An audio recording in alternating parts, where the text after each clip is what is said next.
Hello, hello. Welcome back to another section of 100 Years of Solitude by Gabriel Garcia Marquez. We are very close approaching the middle of this book. We're on section, I think, number 9 now. So if you are just joining us for the first time, first of all, hi, I'm Julie. I read books over here, but we are about halfway, so you're going to want to go back and get caught up a few videos back at the beginning. And if you've been with us since the beginning, thanks for sticking around. Give me a little like and tell me how you're liking the book in the comments. I love to hear what you guys think. But anyway, let's just jump right in. We're on page 161 and we're going to get through another chapter section here. Let's go. Colonel Derinaldo Marquez was the first to perceive the emptiness of the war. In his position as civil and military leader of Macondo, he would have telegraphic conversations twice a week with Colonel Aureliano Buendia. At first, those exchanges would determine the course of a flesh and blood war, the perfectly defined outlines of which told them at any moment the exact spot where it was and the prediction of its future direction. Although he never let himself be pulled into the area of confidences, not even by his closest friends, Colonel Aureliano Buendia still had at that time the familiar tone that made it possible to identify him at the other end of the wire. Many times he would prolong the talks beyond the expected limit and let them drift into comments of a domestic nature. Little by little, however, as the war became more intense and widespread, his image was fading away into a universe of unreality. The characteristics of his speech were more and more uncertain, and they came together and combined to form words that were gradually losing all meaning. Colonel Derinaldo Marquez limited himself then to just listening, burdened with the impression that he was in telegraphic contact with a stranger from another world. "I understand, Aureliano," he would conclude on the key. "Long live the Liberal Party." He finally lost all contact with the war. What in other times had been a real activity, an irresistible passion of his youth, became a remote point of reference for him, an emptiness. His only refuge was Amaranta's sewing room. He would visit her every afternoon. He liked to watch her hands as she curled frothy petticoat cloth in the machine that was kept in motion by Remedios the Beauty. They spent many hours without speaking, content with their reciprocal company. But while Amaranta was inwardly pleased in keeping the fire of his devotion alive, he was unaware of the secret designs of that indecipherable heart. When the news of his return reached her, Amaranta had been smothered by anxiety. But when she saw him enter the house in the middle of Colonel Aureliano Buendia's noisy escort, and she saw how he had been mistreated by the rigors of exile, made old by age and oblivion, dirty with sweat and dust, smelling like a herd, ugly with his left arm in a sling, she felt faint with disillusionment. My God, she thought, this wasn't the person I was waiting for. On the following day, however, he came back to the house, shaved and clean, with his mustache perfumed with lavender water and without the bloody sling. He brought her a prayer book bound in mother of pearl. "How strange men are," she said, because she could not think of anything else to say. "They spend their lives fighting against priests and then give prayer books as gifts."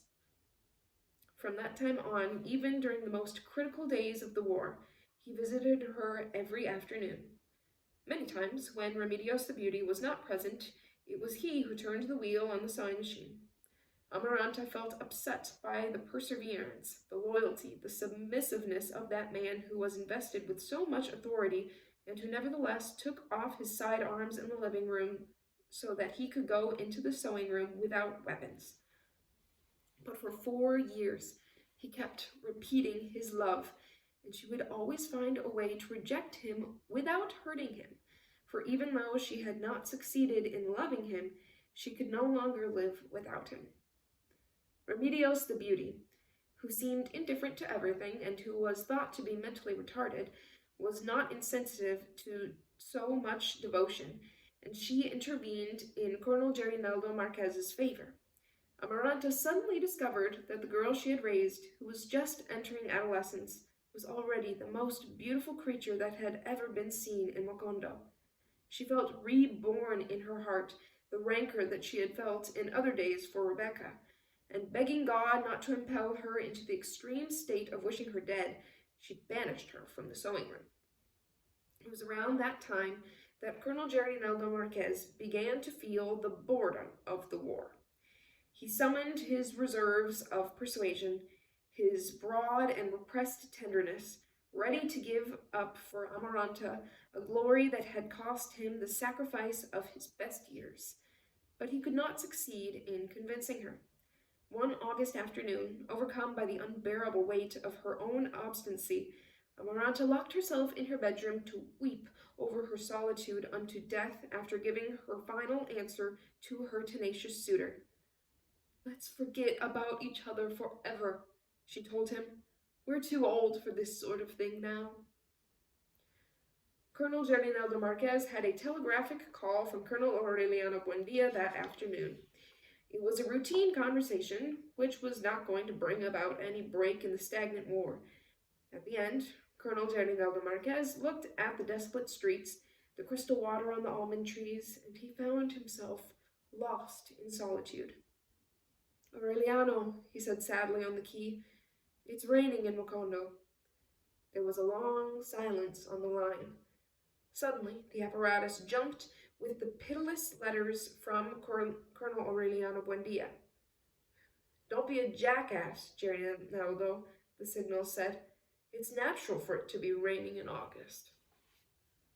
They had not seen each other for such a long time that Colonel Gerinaldo Marquez was upset by the aggressiveness of the reaction. 2 months later, however, when Colonel Aureliano Buendia returned to Macondo, his upset was changed to stupefaction. Even Ursula was surprised at how much he had changed. He came with no noise, no escort, wrapped in a cloak in spite of the heat, and with 3 mistresses, whom he installed in the same house, where he spent most of his time lying in a hammock. He scarcely read the telegraphic dispatches that reported routine operations. On one occasion, Colonel Gerinaldo Marquez asked him for instructions for the evacuation of a spot on the border where there was danger that the conflict would become an international affair. "Don't bother me with trifles," he ordered him. "Consult divine providence." It was perhaps the most critical moment of the war. The liberal landowners who had supported the revolution in the beginning had made secret alliances with the conservative landowners in order to stop the revision of property titles. The politicians who supplied funds for the war from exile had publicly repudiated the drastic aims of Colonel Aureliano Buendia, but even that withdrawal of authorization did not seem to bother him. He had not returned to reading his poetry, which filled more than 5 volumes and lay forgotten at the bottom of his trunk. At night, or at siesta time, he would call one of his women to his hammock and obtain a rudimentary satisfaction from her, and then he would sleep like a stone that was not concerned by the slightest indication of worry. Only he knew at that time that his confused heart was condemned to uncertainty forever. At first, intoxicated by the glory of his return, by his remarkable victories, he had peeped into the abyss of greatness. He took pleasure in keeping by his right hand the Duke of Marlborough, his great teacher in the art of war, whose attire of skins and tiger claws aroused the respect of adults and the awe of children. It was then that he decided that no human being, not even Ursula, could come closer to him than 10 feet. In the center of the chalk circle that his aides would draw whenever he stopped, in which only he could enter, he would decide with brief orders that had no appeal the fate of the world. The first time that he was in Monore after the shooting of General Moncada, he hastened to fulfill his victim's last wish, and the widow took the glasses, the medal, the watch, and the ring, but she would not let him in the door. "You can't come in, Colonel," she told him. "You may be in command of your war, but I'm in command of my house. Colonel Aureliano Buendia did not show any sign of anger, but his spirit only calmed down when his bodyguard had sacked the widow's house and reduced it to ashes. "Watch out for your heart, Aureliano," Colonel Reinaldo Marquez would say to him then. "You're rotting alive." About that time, he called together a second assembly of the principal rebel commanders. He found all types: idealists, ambitious people, adventurers, those with social resentments, even common criminals. There was even a former conservative functionary who had taken refuge in the revolt to escape a judgment for misappropriation of funds. Many of them did not even know why they were fighting. In the midst of that motley crew, whose differences of values were on the verge of causing an internal explosion, one gloomy authority stood out: General Teofilo Vargas. He was a full-blooded Indian, untamed, illiterate, and endowed with quiet wiles and a messianic vocation that aroused a demented fanaticism in his men. Colonel Aureliano Buendia called the meeting with the aim of unifying the rebel command against the maneuvers of the politicians. General Teofilo Vargas came forward with his intentions. In a few hours, he shattered the coalition of better qualified commanders and took charge of the main command. "He's a wild beast worth watching," Colonel Aureliano Buendia told his officers. "That man is more dangerous to us than the Minister of War."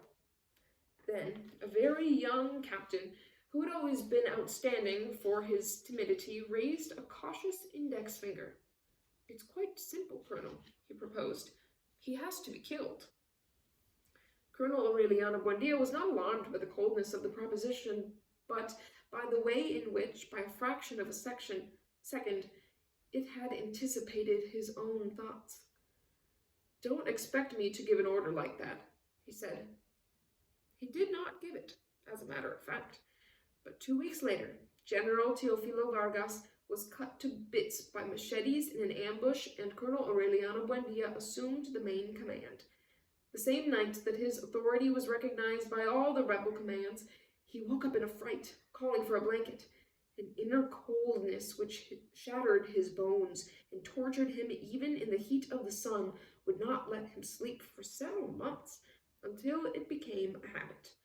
The intoxication of power began to break apart under the waves of discomfort.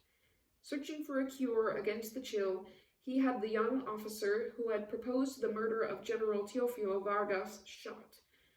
His orders were being carried out even before they were given, even before he thought of them, and they always went much beyond what he would have dared have them do.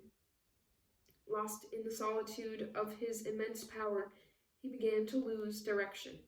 He was bothered by the people who cheered him in neighboring villages, and he imagined that they were the same cheers they gave the enemy.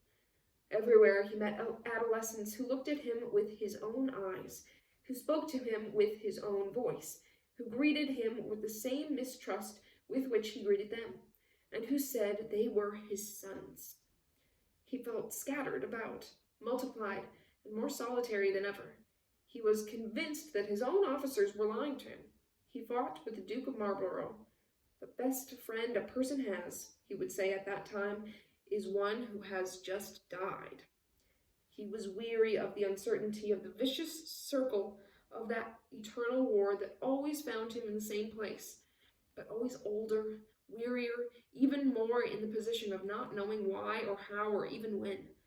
There was always someone outside of the chalk circle, someone who needed money, someone who had a son with whooping cough, or someone who wanted to go off and sleep forever because he could not stand the shit taste of the war in his mouth, and who, nevertheless, stood at attention to inform him. Everything normal, Colonel. And normality was precisely the most fearful part of that infinite war. Nothing ever happened. Alone, abandoned by his premonitions, fleeing the chill that was to accompany him until death, he sought a last refuge in Macondo in the warmth of his oldest memories. His indolence was so serious that when they announced the arrival of a commission from his party that was authorized to discuss the stalemate of the war, he rolled over in his hammock without completely waking up. "Take them to the whores," he said. They were 6 lawyers in frock coats and top hats who endured the violent November sun with stiff stoicism. Ursula put them up in her house. They spent the greater part of the day closeted in the bedroom in hermetic conferences, and at dusk they asked for an escort and some accordion players and took over Caterino's store. "Leave them alone," Colonel Aureliano Buendia ordered. "After all, I know what they want." At the beginning of December, the long-awaited interview, which many had foreseen as an interminable argument, was resolved in less than an hour.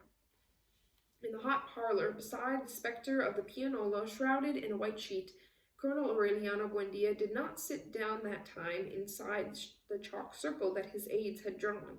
He sat in a chair between his political advisers, and, wrapped in his woolen blanket, he listened in silence to the brief proposals of the emissaries. They asked first that he renounce the revision of property titles in order to get back the support of the liberal landowners. They asked, secondly, that he renounce the fight against clerical influence in order to obtain the support of the Catholic masses. They asked, finally, that he renounce the aim of equal rights for natural and illegitimate children in order to preserve the integrity of the home. "That means," Colonel Aureliano Buendia said, smiling when the reading was over, "that all we're fighting for is power." "They're tactical changes," one of the delegates replied. "Right now the main thing is to broaden the popular base of the war. Then we'll have another look." One of Colonel Aureliano Buendia's political advisers hastened to intervene. "It's a contradiction," he said. "If these changes are good, it means that the conservative regime is good.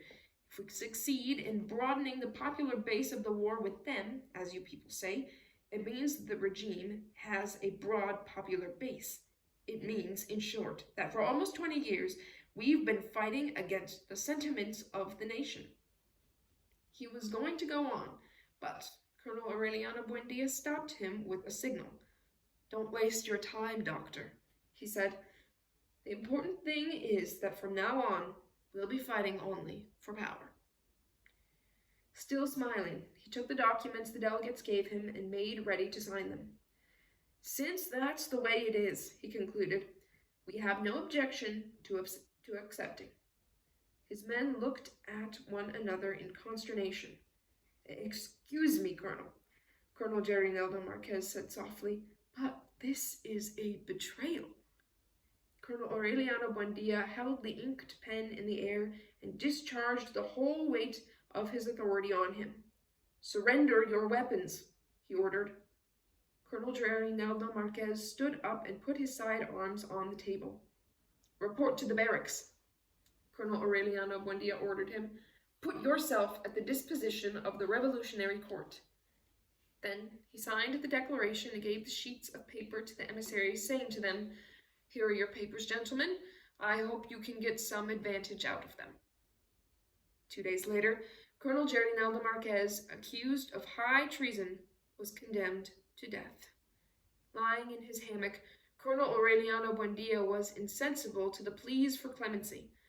On the eve of the execution, disobeying the orders not to bother him, Ursula visited him in his bedroom. Encased in black, invested with a rare solemnity, she stood during the 3 minutes of the interview. "I know that you're going to shoot Gerineldo," she said calmly, "and that I can't do anything to stop it. But I give you one warning.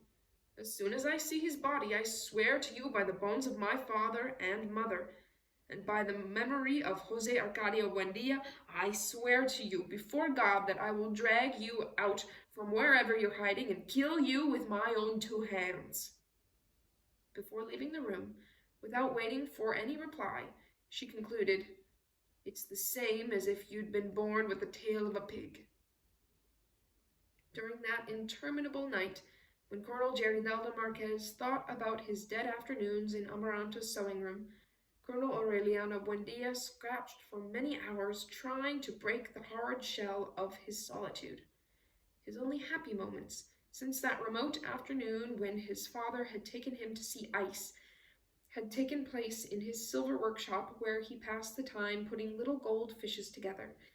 He had had to start 32 wars, and had had to violate all of his pacts with death and wallow like a hog in the dung heap of glory in order to discover the privileges of simplicity almost 40 years late.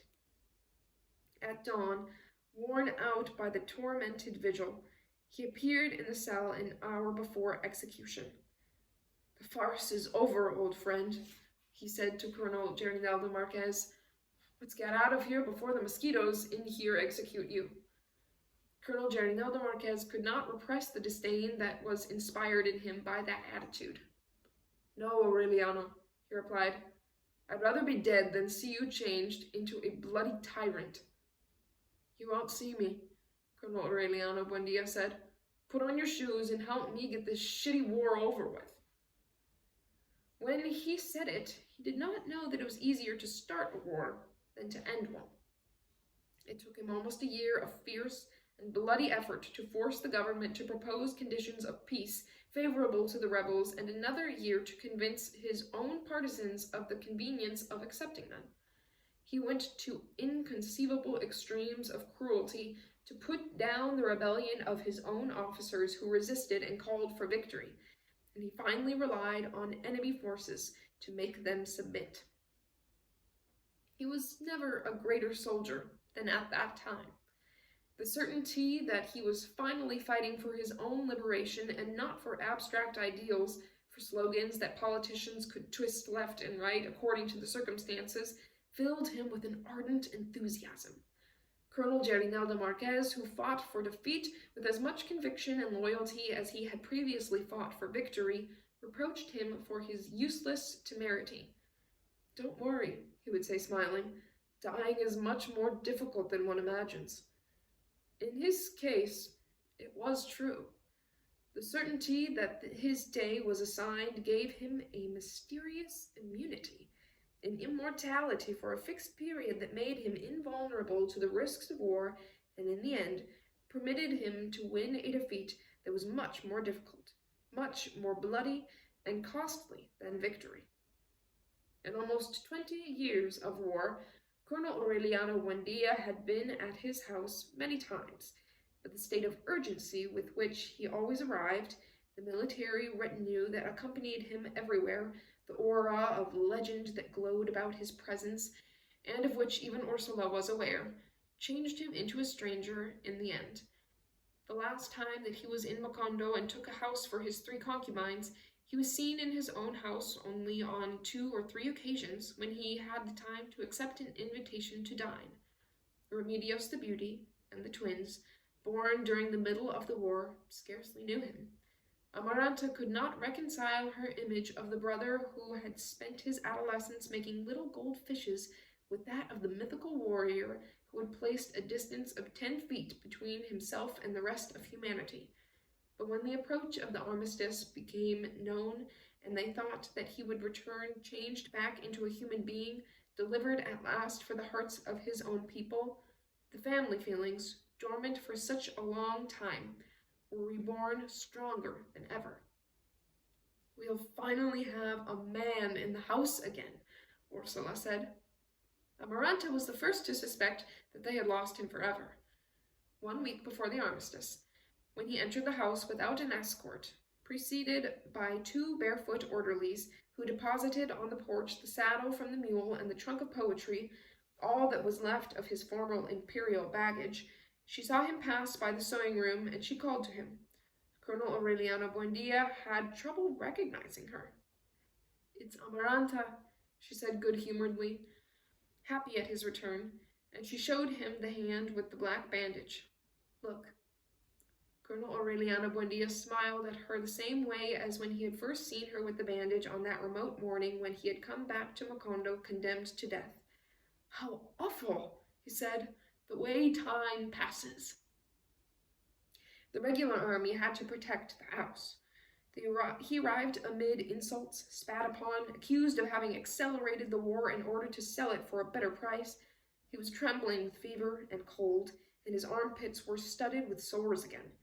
6 months before, when she had heard talk about the armistice, Ursula had opened up and swept out the bridal chamber and had burned myrrh in the corners, thinking that he would come back ready to grow old slowly among Remedios's musty dolls. But actually, during the last 2 years he had paid his final dues to life, including growing old. When he passed by the silver shop, which Ursula had prepared with special diligence, he did not even notice that the keys were in the lock. He did not notice the minute, tearing... The minute? Or maybe it's minute. The minute? Tearing destruction that time had wreaked on the house, and that after such a prolonged absence would have looked like a disaster to any man who had kept his memories alive. He was not pained by the peeling of the whitewash on the walls, or the dirty cottony cobwebs in the corners, or the dust on the begonias, or the veins left on the beams by the termites, or the moss on the hinges, or any of the insidious traps that nostalgia offered him. He sat down on the porch, wrapped in his blanket, and with his boots still on, as if only waiting for it to clear, he spent the whole afternoon watching it rain on the begonias. Ursula understood then that they would not have him home for long. If it's not the war, she thought, it can only be death. It was a supposition that was so neat, so convincing, that she identified it as a premonition. That night, at dinner, the supposed Aureliano II broke his bread with his right hand and drank his soup with his left. His twin brother, the supposed Jose Arcadio II, broke his bread with his left hand and drank his soup with his right. So precise was their coordination that they did not look like two brothers sitting opposite each other, but like a trick with mirrors. The spectacle that the twins had invented when they became aware that they were equal was repeated in honor of the new arrival. But Colonel Aureliano Buendia did not notice it. He seemed so alien to everything that he did not even notice Remedios the beauty as she passed by naked on her way to her bedroom. Ursula was the only one who dared disturb his abstraction. "If you have to go away again," she said halfway through dinner, "at least try to remember how we were tonight." Then Colonel Aureliano Buendia realized, without surprise, that Ursula was the only human being who had succeeded in penetrating his misery, and for the first time in many years, he looked at her in the face. Her skin was leathery, her teeth decayed, her hair faded and colorless, and her look frightened. He compared her with the oldest memory that he had of her, the afternoon when he had the premonition that a pot of boiling soup was going to fall over the table, and he found her broken to pieces. In an instant he discovered the scratches, the welts, the sores, the ulcers, and the scars that he had been left on her by more than half a century of daily life, and he saw that those damages did not even arouse a feeling of pity in him. Then he made one last effort to search in his heart for the place where his affection had rotted away, and he could not find it. On another occasion, he felt at least a confused sense of shame when he found the smell of Ursula on his own skin, and more than once he felt her thoughts intervening with his. But all of that had been wiped out by the war.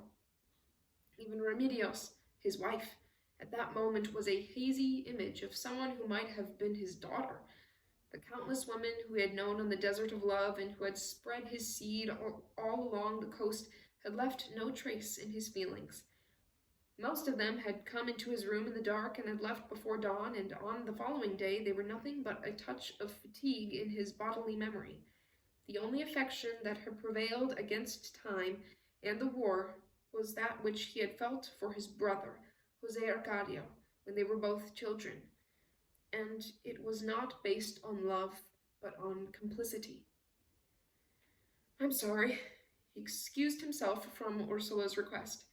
"It's just that the war has done away with everything." During the following days, he busied himself destroying all trace of his passage through the world.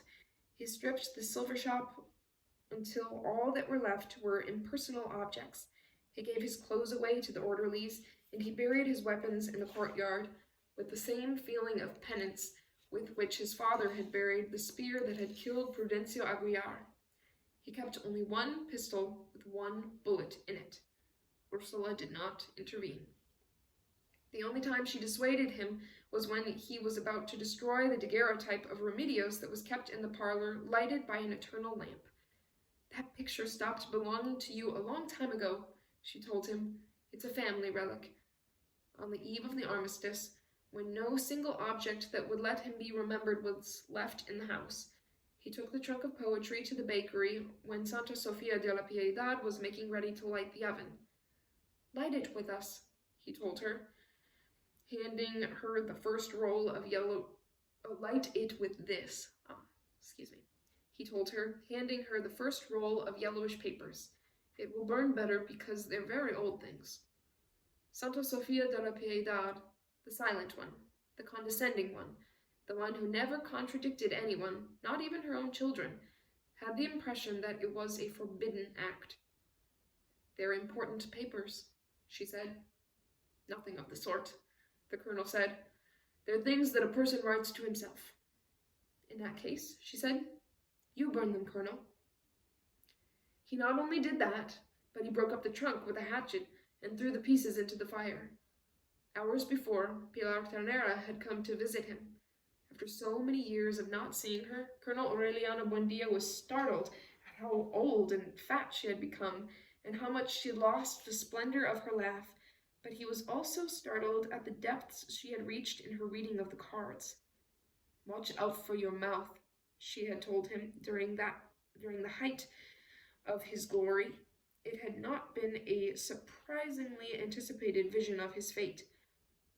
A short time later, when his personal physician finished removing his sores, he asked him, without showing any particular interest, where the exact location of his heart was. The doctor listened with his stethoscope and then painted a circle on his chest with a piece of cotton dipped in iodine. The Tuesday of the armistice dawned warm and rainy. Colonel Aureliano Buendia appeared in the kitchen before 5 o'clock and had his usual black coffee without sugar. "You came into the world on a day like this," Ursula told him. "Everybody was amazed at your open eyes." He did not pay any attention because he was listening to the forming of the troops, the sound of the cornets, and the voices of command that were shattering the dawn. Even though after so many years of war, they should have sounded familiar to him, this time he felt the same weakness in his knees and the same tingling in his skin that he had felt in his youth, in the presence of a naked woman. He thought, confusedly, finally captive in a trap of nostalgia, that perhaps if he had married her, he would have been a man without war and without glory, a nameless artisan, a happy animal. That tardy shudder, which had not figured in his forethought, made his breakfast bitter. At 7 in the morning, when Colonel Jardinel Marquez came to fetch him, in the company of a group of rebel officers, he found him more taciturn than ever, more pensive and solitary. Ursula tried to throw a new wrap over his shoulders. "What will the government think?" she told him. "They'll figure that you've surrendered because you didn't have anything left to buy a cloak with." But he would not accept it. When he was at the door, he let her put an old felt hat of Jose Arcadio Buendia's on his head.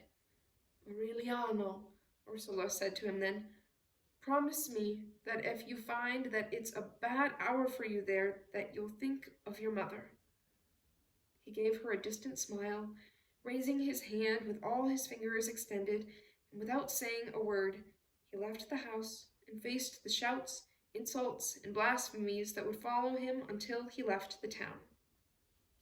Ursula put the bar on the door, having decided not to take it down for the rest of her life. "We'll rot in here," she thought. "We'll turn to ashes in this house, without men, but we won't give this miserable town the pleasure of seeing us weep." She spent the whole morning looking for a memory of her son in the most hidden corners, but she could find none. The ceremony took place 15 miles from Macondo, in the shade of a gigantic ceiba tree around which the town of Neerlandia would be founded later. The delegates from the government and the party and the commission of rebels who were laying down their arms were served by a noisy group of novices in white habits who looked like a flock of doves that had been frightened by the rain. Colonel Aureliano Buendia arrived on a muddy mule. He had not shaved, more tormented by the pain of the sores than by the great failure of his dreams, for he had reached the end of all hope. Beyond glory and the nostalgia of glory, in accordance with his arrangements, there was no music, no fireworks, no pealing bells, no shouts of victory or any other manifestation that might alter the mournful character of the armistice. An itinerant photographer who took the only picture of him that could have been preserved was forced to smash his plates without developing them. The ceremony lasted only the time necessary to sign the documents. Around the rustic table placed in the center of a patched circus tent where the delegates sat were the last officers who were faithful to Colonel Aureliano Buendia. Before taking the signatures, the personal delegate of the President of the Republic tried to read the act of surrender aloud, but Colonel Aureliano Buendia was against it. "Let's not waste time on formalities," he said, and prepared to sign the papers without reading them. One of his officers then broke the soporific silence of the tent. "Colonel," he said, "please do us the favor of not being the first to sign." Colonel Aureliano Buendia acceded. When the documents went all around the table, in the midst of a silence that was so pure that one could have deciphered the signatures from the scratching of the pen on the paper, the first line was still blank. Colonel Aureliano Buendia prepared to fill it. "But Colonel," another one of his officers said, "there's still time for everything to come out right." Without changing his expression, Colonel Aureliano Buendia signed the first copy. He had not finished signing the last one when a rebel colonel appeared in the doorway leading a mule carrying 2 chests. In spite of his extreme youth, he had a dry look and a patient expression. He was the treasurer of the revolution in the Macondo region. He had made a difficult journey of 6 days, pulling along the mule who was dying of hunger, in order to arrive at the armistice on time. With an exasperating parsimony, he took down the chests, opened them, and placed on the table, one by one, 72 gold bricks. Everyone had forgotten about the existence of that fortune. In the disorder of the past year, when the central command fell apart and the revolution degenerated into a bloody rivalry of leaders, it was impossible to determine any responsibility. The gold of the revolution, melted into blocks that were covered with baked clay, was beyond all control. Colonel Aureliano Buendia had the 72 gold bricks included in the inventory of surrender and closed the ceremony without allowing any speeches. The filthy adolescent stood opposite him, looking into his eyes with his own calm, syrup-colored eyes. "Something else?" Colonel Aureliano Buendia asked him. The young colonel tightened his mouth.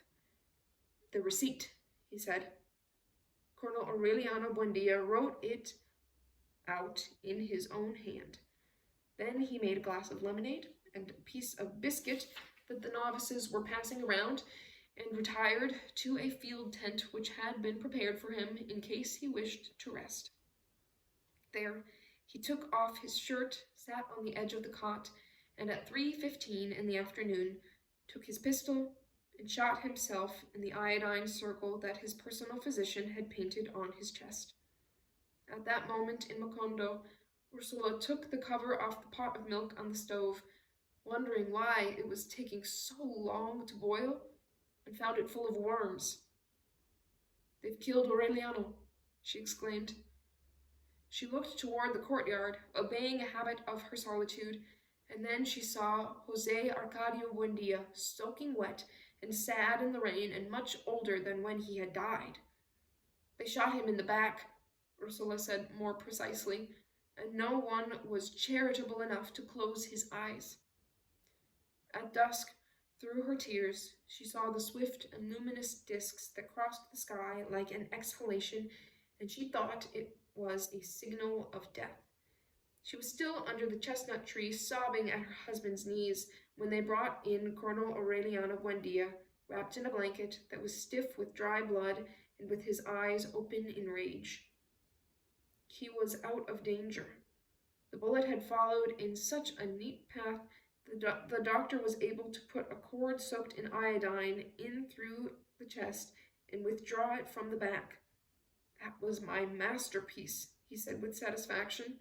"It was the only point where a bullet could pass through without harming any vital organ." Colonel Aureliano Buendia saw himself surrounded by charitable novices who intoned desperate psalms for the repose of his soul, and then he was sorry that he had shot himself in the roof of his mouth, that he had not, shot himself in the roof of his mouth, as he had considered doing, if only to mock the prediction of Pilar Danero. "If I still had the authority," he told the doctor, "I'd have you shot out of hand, not for having saved my life, but for having made a fool of me." The failure of his death brought back his lost prestige in a few hours. The same people who invented the story that he had sold the war for a room with walls made of gold bricks defined the attempt at suicide as an act of honor and proclaimed him a martyr. Then, when he rejected the Order of Merit awarded him by the President of the Republic, even his most bitter enemies filed through the room, asking him to withdraw recognition of the armistice and to start a new war. The new house was filled with gifts meant as amends. Impressed finally by the massive support of his former comrades in arms, Colonel Aureliano Buendia did not put aside the possibility of pleasing them. On the contrary, at a certain moment he seemed so enthusiastic with the idea of a new war that Colonel Rejuvenaldo Marquez thought that he was only waiting for a pretext to proclaim it. The pretext was offered, in fact, when the President of the Republic refused to award any military pensions to former combatants, liberal or conservative, until each case was examined by a special commission and the award approved by the Congress. "That's an outrage," thundered Colonel Aureliano Buendia. "They'll die of old age waiting for the mail to come." For the first time, he left the rocker that Ursula had bought for his convalescence, and, walking about the bedroom, he dictated a strong message to the President of the Republic. In that telegram, which was never made public, he denounced the first violation of the Treaty of Neerlandia and threatened to proclaim war to the death if the assignment of pensions was not resolved within 2 weeks. His attitude was so just that it allowed him to hope even for the support of former conservative combatants, but the only reply from the government was the reinforcement of the military guard that had been placed at the door of his house with the pretext of protecting him, and the prohibition of all types of visits. Similar methods were adopted all through the country with other leaders who bore watching. It was an operation that was so timely, drastic, and effective that 2 months after the armistice, when Colonel Aureliano Buendia had recovered, his most dedicated conspirators were dead or exiled or had been assimilated forever into public administration. Colonel Aureliano Buendia left his room in December, and it was sufficient for him to look at the porch in order not to think about war again. With a vitality that seemed impossible at her age, Ursula had rejuvenated the house again. "Now they're going to see who I am," she said, when she saw that her son was going to live. "There won't be a better, more open house in all the world than this madhouse." She had it washed and painted, changed the furniture, restored the garden, and planted new flowers, and opened doors and windows so that the dazzling light of summer would penetrate even into the bedrooms. She decreed an end to the numerous superimposed periods of mourning, and she herself exchanged her rigorous old gowns for youthful clothing. The music of the pianola again made the house merry.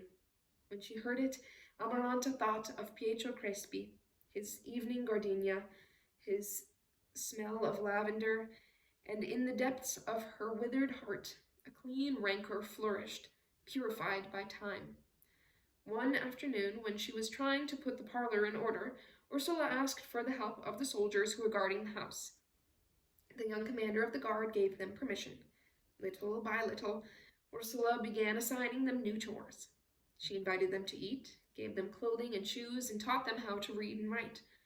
When the government withdrew the guard, one of them continued living in the house and was in her service for many years. On New Year's Day, driven mad by rebuffs from Remedios the Beauty, the young commander of the guard was found dead under her window.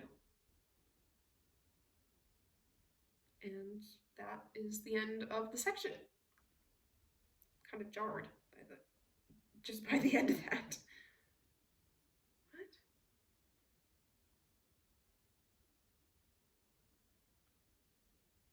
Well, anyway, you can unpack that too, and I'm gonna unpack it as well, but not on the video here. Hope that you enjoyed this section. We are on page 181 for next time, and we're gonna get to over halfway in the next section, and so I will see you then. Have a good week. Bye.